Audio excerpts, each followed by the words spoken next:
तो मैं आपको स्टार्ट कर रहा हूँ जर्नल एंट्रीज से, ठीक है। उसमें मैं कुछ इंपॉर्टेंट जर्नल एंट्रीज आपको बता रहा हूँ, जिसमें पहली एंट्री है started business with cash. Started business with cash, started business with cash, with cash.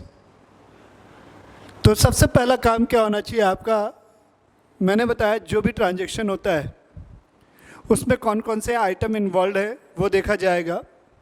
तो आप जैसे ये स्टार्टेड बिजनेस विथ कैश है बाय राम ने स्टार्ट किया ये चीज़, तो बिजनेस में पैसा आएगा तो कैश।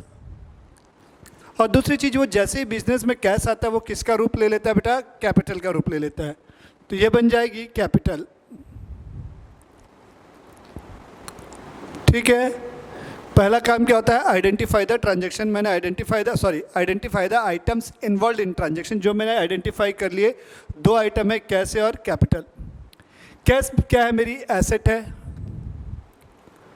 एसेट मतलब कौन सा अकाउंट हुआ, रियल अकाउंट हुआ। चूंकि बिजनेस में कैश आ रहा है, रियल अकाउंट क्या बोलता है, debit what comes in. Business में कैश क्या हो रहा है, आ रहा है, इसलिए इसे हम करेंगे डेबिट। और कैपिटल क्या हो रही है, बिजनेस में इंक्रीज हो रही है। कैपिटल बिजनेस में इंक्रीज हो रही है, तो मॉडर्न अप्रोच के अकॉर्डिंग भी क्या होगा, ये क्रेडिट हो जाएगा। अगर हम दूसरी साइड से देखें तो कैपिटल लगाने वाला कौन है, राम है। राम ने बिजनेस स्टार्ट किया, मान के चल रहा हूँ, तो राम कौन हुआ, गिवर हुआ, गिवर। और राम मतलब क्या हुआ, पर्सनल अकाउंट हुआ, ठीक है। कौन सा अकाउंट हुआ, पर्सनल अकाउंट। ये कौन हुआ, गिवर हुआ, पर्सनल अकाउंट। ये कौन है, गिवर है, इसलिए क्या हो जाएगा, क्रेडिट। तो जर्नल एंट्री क्या बनेगी, कैश इन, तो जर्नल एंट्री बनेगी cash account debit to capital account, cash account debit to capital account. ये मेरा पहला ट्रांजैक्शन की एंट्री है। अब मान के चल रहा हूँ यही बिजनेस में स्टार्ट कर रहा होता, किन किन चीज़ों से मान के चल रहा हूँ, मैं स्टार्ट कर रहा हूँ बिजनेस, स्टार्टेड बिजनेस विथ, आप लोग लिखेंगे started business with cash, stock, furniture, furniture हो गया, डेटर और क्रेडिटर के साथ, और क्रेडिटर्स के साथ। तो started business with cash, stock, furniture, debtor और क्रेडिटर्स। तो ये सारी चीज़ें बिजनेस के लिए हैं। तो इनमें सबसे पहले मैं आइटम्स जो भी इन्वॉल्व हैं उनको अलग कर रहा हूँ। तो ये चार चीज़ें जो मैंने लिखी, कैश, स्टॉक, फर्नीचर और डेटर, तो ये चारों चीज़ें मेरी एसेट हो गई। अब बिजनेस में इन्वॉल्व हो रही हैं, आ रही हैं, ला रहा हूँ, तो ये क्या हुआ, एसेट है, मतलब रियल अकाउंट हुआ। ये सब किस में आ गए, रियल अकाउंट में आ गए। लिखना चाहें तो लिख सकते हैं, ये कौन सा अकाउंट हो गया, रियल अकाउंट। बिजनेस में एसेट्स आ रही है, रियल अकाउंट, इसलिए ये डेबिट होंगी। क्रेडिटर्स क्या है, मेरी लाइबिलिटी बढ़ रही है, इसलिए ये क्या होगा, क्रेडिट। तो इसकी जर्नल एंट्री जब मैं लिखूंगा तो क्या लिखूंगा, cash account debit, stock account debit, furniture account debit, debtor account debit. मान के चलता हूँ ये 10,000, ये भी 10,000, ये भी 10,000, ये भी 10,000, तो कितना हुआ, 30,000, 10, 40,000 रुपये हुआ। और क्रेडिटर मान के चलता हूँ 20,000 रुपये का, तो टू क्रेडिटर्स 20,000 रुपये। बता, आपको मैं एक चीज़ बता दूँ बेटा कि डेबिट का जितना टोटल होता है उतना ही टोटल हमारा क्रेडिट साइड का होता है। तो जो डिफरेंस अमाउंट होगी उसको हम कैपिटल अकाउंट में लिखेंगे। तो यहाँ मैं लिखूँगा to capital account, cash account debit, stock account debit, furniture account debit, debtor account debit to creditors. मतलब 40,000 मैंने लगाए थे, खुद के थे, 20,000 मुझे मार्केट में किसी और को देने थे। तो ये 20,000 मेरी क्या हो गई, लाइबिलिटी हो गई। तो मेरे पास खुद का जो पैसा बचा उसे ही कैपिटल बोलूँगा। तो ये कैपिटल जो आएगी, ये आएगी बैलेंसिंग फिगर। आप पूछो ना कहाँ से आया, तो इसलिए मैं यहाँ लिख देता हूँ बैलेंसिंग फिगर। तो ये दो एंट्री हो गई। तीसरी एंट्री, अब मान लो मैं परचेज कर रहा हूँ गुड्स को, purchase of goods, purchase of goods, business से माल खरीदा जाएगा, purchase of goods for cash, नकदी में खरीद रहा हूँ for cash, purchase of goods for cash. तो परचेज ऑफ गुड्स है, तो इसमें कौन कौन से दो आइटम आएंगे, पहला तो परचेज हो गया, माल खरीद रहे हैं, परचेज। अब क्या नकदी में खरीद रहे हैं बेटा, आप पैसे दे के खरीद रहे हैं, तो आपकी पॉकेट से क्या हो रहा है, कैश जा रहा है, तो दूसरा आइटम इन्वॉल्व हो जाएगा कैश। तो स्टेप 1 कंप्लीट हो गया। स्टेप 2, इनका नेचर जो है वो आइडेंटिफाई करना है। तो परचेज मेरा होता है एक्सपेंस, ये हो गया एक्सपेंस से मतलब कौन सा अकाउंट हुआ, नॉमिनल अकाउंट हो गया। कौन सा अकाउंट हुआ मेरा, ये नॉमिनल अकाउंट। नॉमिनल अकाउंट क्या बोलता है, debit all the expenses and losses. तो परचेज मेरा एक्सपेंस से डेबिट होगा। कैश क्या होगा, जाएगा, एसेट है, कैश मेरी एसेट है। एसेट है मतलब कौन सा अकाउंट हुआ, रियल अकाउंट हुआ। पैसा जा रहा है, कैश जाएगा। रियल अकाउंट क्या बोलता है, debit what comes in, credit what goes out. तो पैसा मेरी पॉकेट से जाएगा तो ये क्या होगा, क्रेडिट हो जाएगा। तो इसकी एंट्री क्या बनेगी, purchase account debit to cash account, purchase account debit to cash account, purchase account debit to cash account. ये मेरी एंट्री बन गई, थर्ड एंट्री। अब आते हैं, अगर आपने माल उधारी में खरीदा है, fourth entry, purchase goods for credit,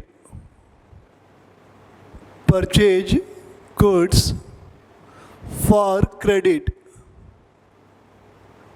माल उधारी में खरीदा है, किससे खरीदा है, एक्स से खरीदा है। किससे माल खरीदा है, purchase goods for credit, x से खरीदा है। तो यहाँ भी दो आइटम इन्वॉल्व होंगे। पहला आइटम होगा परचेज, आपका पहला आइटम क्या हो जाएगा, परचेज, और दूसरा आइटम आ जाएगा उस व्यक्ति का नाम एक्स, जिसको हम क्या बोलते हैं, क्रेडिटर का नाम बोलते हैं। क्या नाम बोलते हैं, क्रेडिटर। क्योंकि बेटा इस बार आपने माल खरीदा बट आपने पेमेंट तो नहीं की है, तो पेमेंट नहीं की तो पैसा तो गया नहीं। बट क्या होगा, वो आदमी मेरे साथ साथ आएगा, मेरे सपनों में आएगा, पैसा देना है ऐसा। तो इसलिए वो आदमी मेरे साथ चल रहा है, कैश की जगह क्या आ रहा है, वो आदमी आ रहा है। तो परचेज के बारे में मैंने बता चुका हूँ। डेबिट क्यों होगा, तो मैं सीधा यहाँ पर डायरेक्ट लिख रहा हूँ डेबिट। अब एक्स कौन है, मैंने एक्स से माल खरीदा। सपोज आप एक्स से, मैंने आपसे माल खरीदा, मतलब आप कौन हुए, गिवर हुए। आप मुझे दे रहे हैं, आप मुझे क्या कर रहे हैं, गुड्स दे रहे हैं। तो आप कौन हो गए, गिवर हो गया। ये गिवर है मतलब कौन सा अकाउंट हुआ, पर्सनल अकाउंट हुआ, पर्सनल अकाउंट हुआ ये। तो पर्सनल अकाउंट क्या होता है, क्रेडिट द गिवर। और दूसरे साइड अगर मॉडर्न अप्रोच में देखें तो बिजनेस की लाइबिलिटी बढ़ रही है, उधारी में माल खरीद रहा है मतलब उधारी बढ़ रही है, तो लाइबिलिटी बढ़ी। लाइबिलिटी बढ़ी तो भी हमने पढ़ा था मॉडर्न अप्रोच में, लाइबिलिटी अगर इंक्रीज होती है तो क्रेडिट किया जाता है। इसलिए मैं क्या कर रहा हूँ, यहाँ पर उसे क्रेडिट कर रहा हूँ। अब क्या होगा, जो माल आप खरीदे थे आप उसे रिटर्न भी करेंगे, कुछ डिफेक्ट होगा या जो भी रीज़न होगा, परचेज रिटर्न। तो परचेज रिटर्न, इसमें क्या होगा, P/R से डिनोट करूंगा मैं परचेज रिटर्न को। तो आप किससे माल खरीदे थे, सर आपने एक्स से माल खरीदा था, तो वापस किसे करूंगा, वाई को तो नहीं करूंगा ना। तो मैं माल वापस किसको करूंगा, एक्स को करूंगा बेटा। तो एक्स को मैं माल वापस कर रहा हूँ, किसको माल वापस कर रहा हूँ, एक्स को। मतलब मेरा क्या हो गया, क्रेडिटर्स, ब्रैकेट में मैं लिख रहा हूँ एक्स। तो अब मैंने जैसे जब सब तुमसे मैंने माल खरीदा था तो तुम क्या थे, गिवर थे। अब वो माल मेरे पास से आपके पास फिर से जा रहा है, तो आप क्या हो गए, रिसीवर हो गए। तो पर्सनल अकाउंट हुआ ये। क्यों पर्सनल हुआ, रिसीवर हो गए आप, नाम है साथ में, एक्स आपका नाम है इसलिए पर्सनल अकाउंट हुआ। आप कौन हो गए, रिसीवर हो गए, रिसीवर है। तो पर्सनल अकाउंट का रूल क्या है, डेबिट द रिसीवर। तो आप क्या हो जाओगे, डेबिट। अगर आप दूसरे शब्दों में देखना चाहें तो मेरी लाइबिलिटी अब क्या हो जाएगी, कम होगी। तुमसे 100 का उधारी खरीदा था, मैंने तुमको अब 40 रुपये का माल वापस कर दिया। 100 का खरीदा था तो पहले 100 देने थे, 40 वापस कर दिया, अब मुझे आपको देने हैं 60 रुपये। मतलब मेरी लाइबिलिटी क्या हो गई, 100 से 60 रुपये आ गई, मतलब लाइबिलिटी कम हो गई। और लाइबिलिटी कम होती है तो क्या करते हैं हम उसको डेबिट करते हैं। तो क्रेडिटर्स अकाउंट डेबिट। अब to purchase return, purchase return हमेशा क्या होगा, क्रेडिट होगा, परचेज रिटर्न। ये हो गया परचेज रिटर्न। तो ये परचेज रिटर्न हमेशा क्रेडिट होगा। तो जर्नल एंट्री क्या बनेगी, एक्स, मतलब creditors account debit to purchase return account, purchase return account.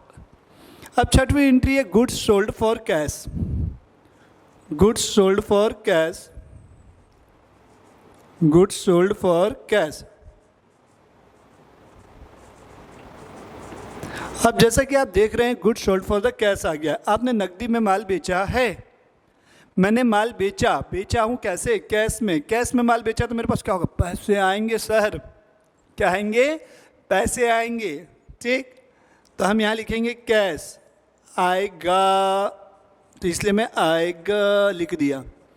किस वजह से बेटा पैसे आ रहे हैं? मैंने आपको माल बेचा है, मतलब मैंने आपको सेल की है, तो उस वजह से मेरे पास पैसा आ रहा है, तो सेल। तो आपको मैंने माल बेचा, आपने मुझे पैसे दिए, कैश आया। कैश मेरा क्या हो गया? एसेट हो गया। कैश क्या है? एसेट।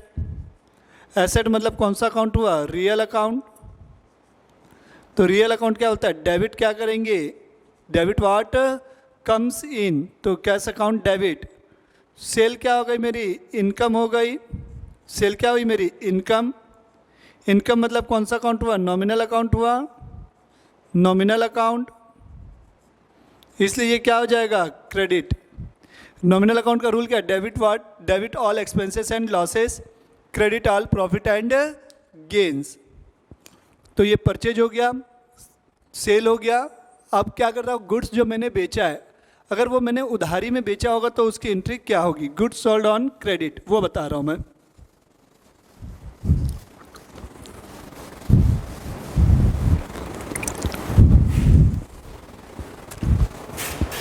तो अपन बढ़ते हैं goods sold on credit. Next entry है 7वीं शायद, है ना? हाँ, goods sold on credit. Goods sold on credit मतलब उधारी में बेची है मैंने, मान के चल रहा हूँ मैंने माल बेचा है एक्स को। Goods sold on credit, x को मैंने उधारी में माल बेचा। तो सर 2 आइटम तो आएंगे इस बार, बस पैसा नहीं आएगा, पर जिसको हमने बेचा है वो तो हमारे ध्यान में रहेगा।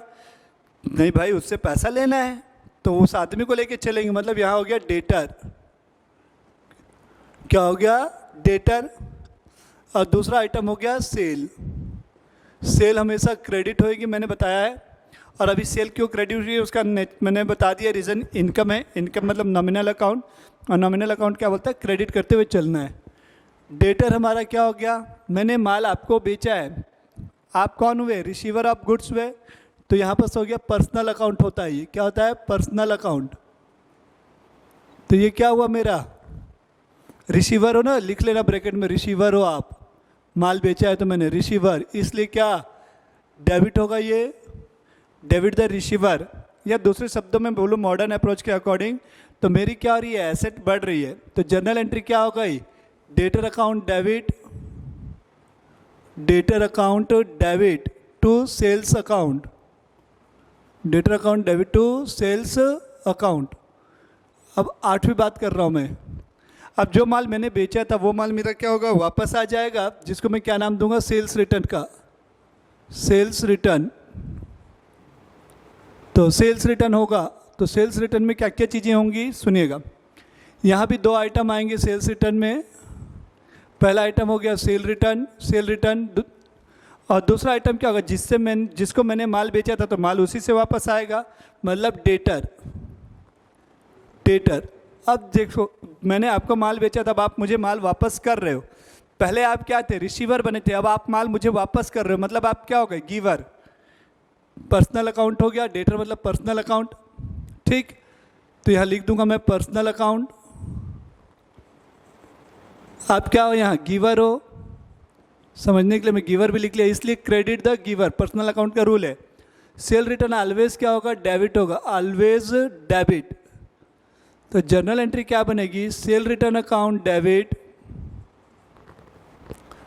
To debtor account.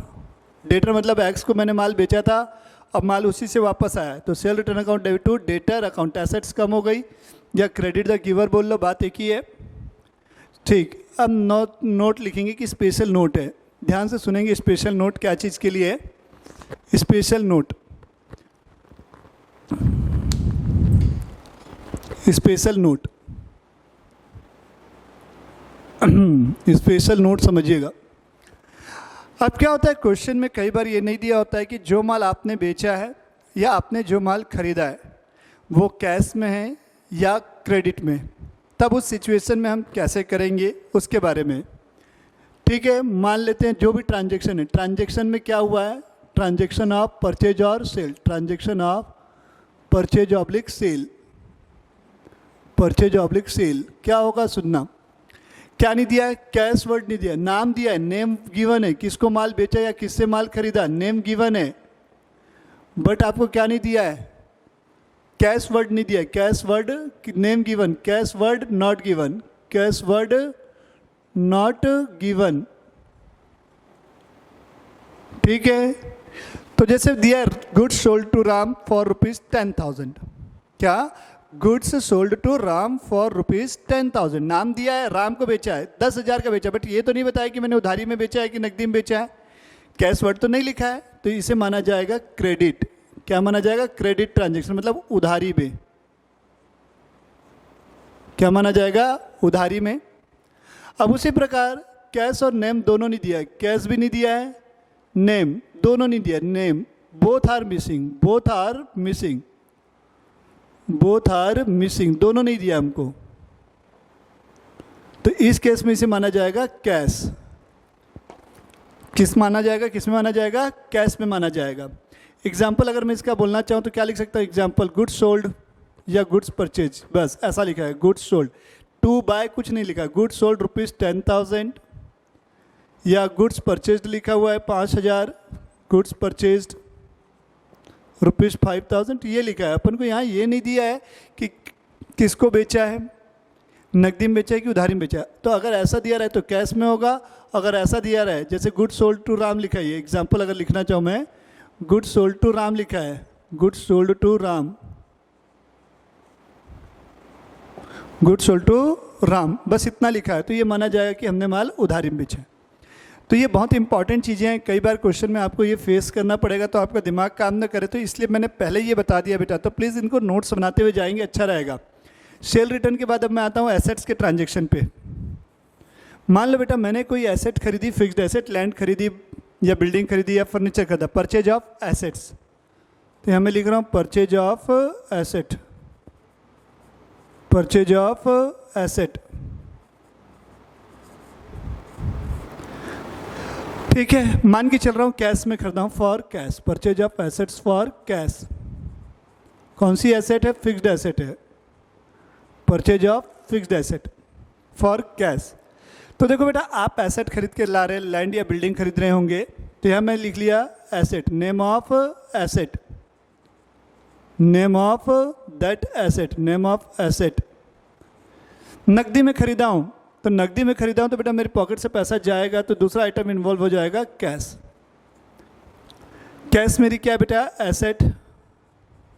एसेट मतलब कौन सा अकाउंट हुआ सर? रियल अकाउंट हुआ बेटा। तो रियल अकाउंट क्या बोलता है? क्रेडिट व्हाट गोज आउट, जो आपकी पॉकेट से जाएगा उसे क्रेडिट करना है, तो यहाँ मैं इसे लिखूंगा क्रेडिट। और नेम ऑफ एसेट क्या है? एसेट बढ़ रही है, बिजनेस में आ भी रही है, तो डेबिट व्हाट कम्स इन, तो ये भी रियल अकाउंट हुआ ना, एसेट है तो ये रियल अकाउंट, तो ये क्या होगा? डेबिट होगा। तो जर्नल एंट्री इसकी क्या बनेगी? Asset account debit, asset account debit. Asset मतलब उस एसेट का नाम, जैसे लैंड खरीदा तो लैंड का नाम, एसेट अकाउंट डेबिट टू, पैसा जाएगा तो to cash account, asset account debit to cash account.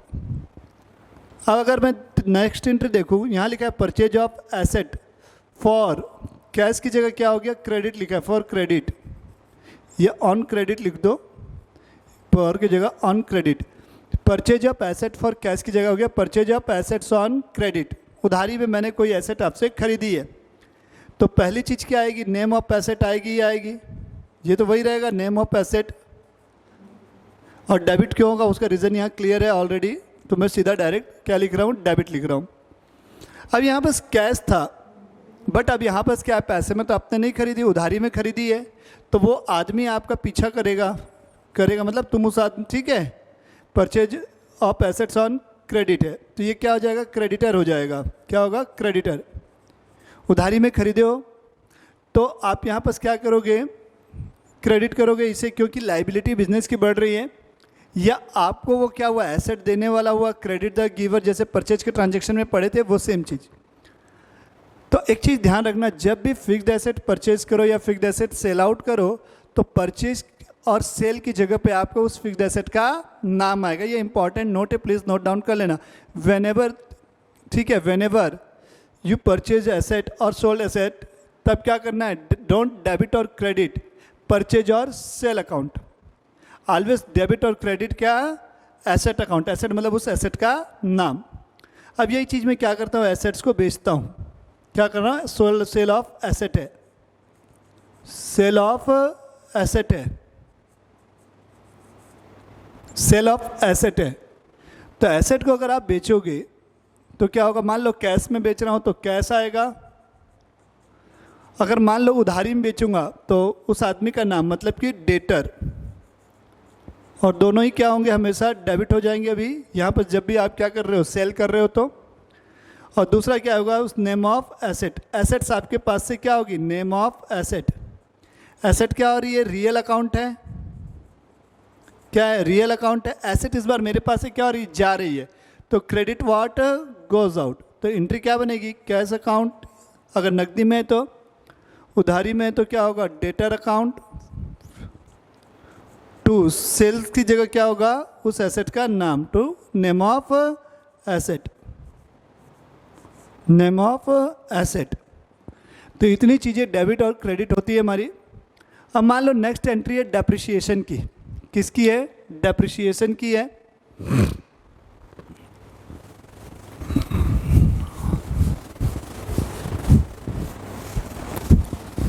तो डेप्रिसिएशन का मतलब समझ लो पहले कि डेप्रिसिएशन होता क्या है। डेप्रिसिएशन मतलब एसेट्स की वैल्यू में कमी आना। डेप्रिसिएशन का मतलब क्या होता है? एसेट्स की वैल्यू में कमी आना। कैसे कमी आएगी बेटा? मान लो आपने कोई मोबाइल लिया या कोई गाड़ी ली।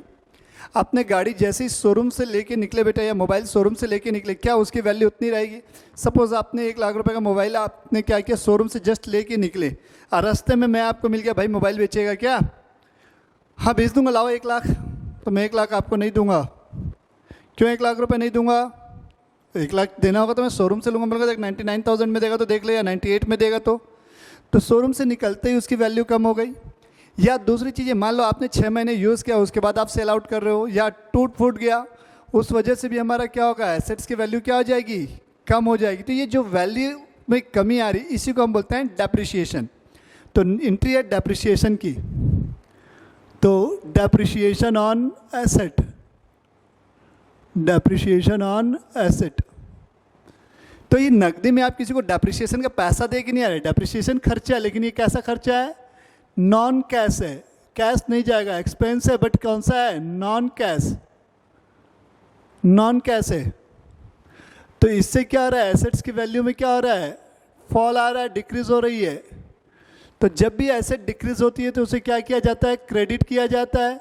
और ये हो गया नॉमिनल अकाउंट। तो नॉमिनल अकाउंट हुआ तो ये क्या होगा? आपका डेबिट होगा। तो जर्नल एंट्री क्या बनेगी? Depreciation account debit. Journal entry क्या बनेगी? Depreciation account debit to asset account, जो भी एसेट है। तो दो चीज़ें होती, मान लो आपकी एसेट थी, कॉस्ट थी 100 रुपये की। कितने की कॉस्ट थी एसेट की? 100 रुपये थी। डेप्रिसिएशन आप सोच रहे हो कि हर साल आपकी वैल्यू कितने % डाउन होती जाएगी? 10%। तो डेप्रिसिएशन कितना आएगा? 100 इंटू 10%। कहने का मतलब है जब पहले साल में आप डेप्रिसिएशन निकालोगे, फर्स्ट ईयर की बात कर रहा हूँ, तो वो हमेशा कॉस्ट पे निकलेगा। किस पे निकलेगा? कॉस्ट पे। तो कॉस्ट इंटू रेट अपॉन 100, ये हो गया डेप्रिसिएशन की एंट्री। ठीक है, चीज़ें समझ में आ रही हैं? हाँ सर, चीज़ें तो अभी समझ में आ रही हैं, कहीं कोई दिक्कत नहीं है। ठीक है, चलते रहो। तो यहाँ तक मैंने डेप्रिसिएशन के बारे में बता दिया। अब बात आती है बेटा एक्सपेंसेस पे। ठीक है, अब बात आती है एक्सपेंस की एंट्री। मान लो कोई खर्चा आप पेड करते हो, इंपॉर्टेंट है एक्सपेंसेस पेड। शॉर्ट में लिख रहा हूँ एक्सपेंस को मैं, एक्सपेंस पेड। हमेशा पेड होते, उधारी में कुछ नहीं होता, पेड होगा ये खर्चा, एक्सपेंस पेड, एक्सपेंस पेड। हाँ, तो एक्सपेंस पेड होगा। तो मैं आपको क्या कर रहा हूँ, इसके संबंध में बता रहा हूँ। एक्सपेंस पेड की एंट्री याद कीजिएगा। तो मान लो जैसे मैंने क्या हुआ, सैलरी पे की है। क्या पे की? सैलरी पे की वर्ड लिख दिया। किया हूँ मतलब क्या हुआ? मेरे पास से पैसा चला गया।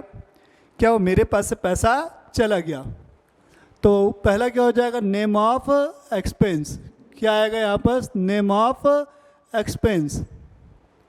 और दूसरा साइड अगर कैश जा रहा है तो कैश रहेगा, अगर चेक से पेमेंट कर रहे हैं तो बैंक आएगा। तो मैं हमेशा एज्यूम करके चल रहा हूँ अभी कैश होगा।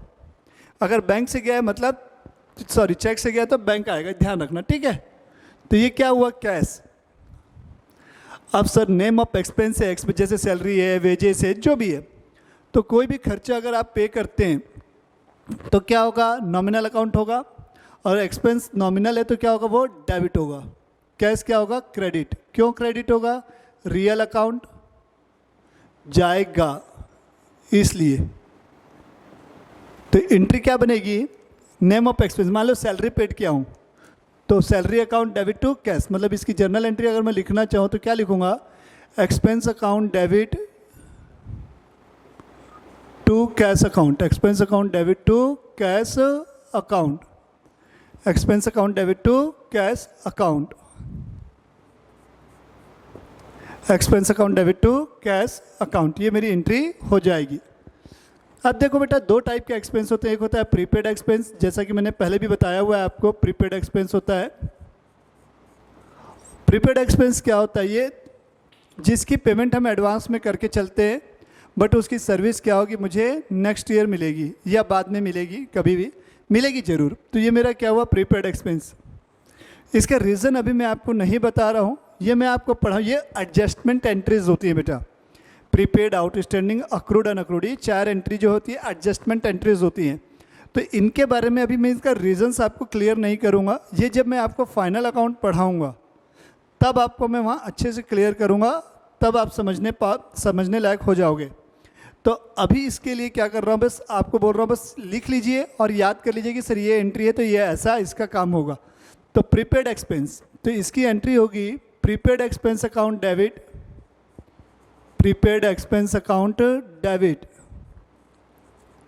To expense account, to expense account. For example rent prepaid है, एग्जांपल रेंट प्रीपेड है, रेंट प्रीपेड,